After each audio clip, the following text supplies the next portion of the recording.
ഇന്ത്യയെ 1000 കഷ്ണങ്ങളായി മുറിക്കാൻ പാകിസ്ഥാൻ വളർത്തിയെടുത്ത തീവ്രവാദ സംഘങ്ങൾ ഇപ്പോൾ പാകിസ്ഥാനെ തന്നെ ഇഞ്ചിഞ്ചായി കൊന്നുകൊണ്ടിരിക്കുകയാണ്.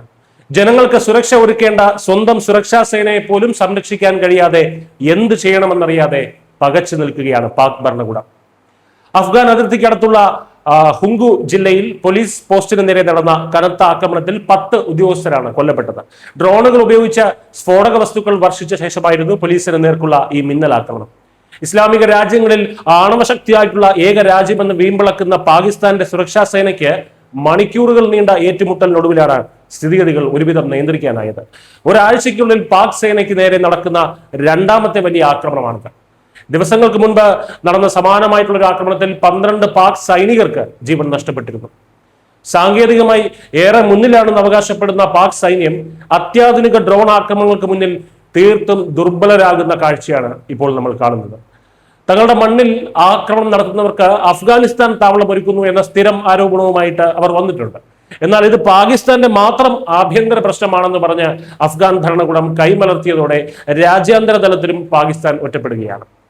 തങ്ങളുടെ പകുതിയുടെ പകുതി സൈനിക ബലം പോലും ഇല്ലാത്ത അഫ്ഗാൻ ഇത് ചെയ്യുന്നുവെന്ന് നാഴികയ്ക്ക് 40 വട്ടം പറയാൻ ഇവർക്ക് നാണം വരുന്നില്ലേ എന്ന് മാത്രമേ ചോദിക്കാനുള്ളൂ. ഇനി അഫ്ഗാനാണ് ഇതിന് പിന്നിലെങ്കിൽ ഇന്ത്യൻ മണ്ണിൽ ഭീകരാക്രമണങ്ങൾ നടത്തിയ പാകിസ്ഥാൻ ഭീകരരെ ഇന്ത്യൻ ആർമി നിലയ്ക്ക് നിർത്തിയതുപോലെ അവരെ നിലയ്ക്ക് നിർത്താൻ എന്തുകൊണ്ട് പാകിസ്ഥാൻ ആർമിക്ക് കഴിയുന്നില്ല? സ്വന്തം മണ്ണിലെ ഭീകരരെ നിലയ്ക്ക് നിർത്തി സൈനികർക്ക് സുരക്ഷ ഒരുക്കാൻ അവർക്ക് പറ്റുന്നില്ല. പിന്നെ അല്ലേ മറ്റൊരു രാജ്യത്തിൽ പോയി മലമറിക്കാൻ പോകുന്നത്? ഇതൊന്നുമല്ല. രാജ്യത്തിന്റെ പടിഞ്ഞാറ് ഭാഗത്ത് ഭീകരാക്രമണം നടന്നാൽ അഫ്ഗാൻ ചെയ്തതാണെന്ന് പറയും. കിഴക്കൻ ഭാഗത്ത് ഭീകരാക്രമണം നടന്നാൽ ഇന്ത്യയാണ് പിന്നിലെന്ന് പറയും. ഇത്രയ്ക്കും കഴിവ് കെട്ടവന്മാർ വേറെ ഉണ്ടോ?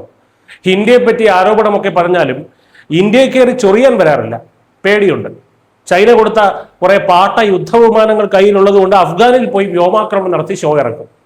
ഇനി അതും നടക്കുമെന്ന് തോന്നുന്നില്ല. കാരണം വ്യോമാക്രമണം നടത്തിയാൽ തിരിച്ചും അതേ സ്കെയിലിൽ പണിയാൻ അഫ്ഗാന്റെ പക്കൽ ഇപ്പോൾ റഷ്യ നൽകിയ മാരകമായിട്ടുള്ള വ്യോമായുധങ്ങളുണ്ട്.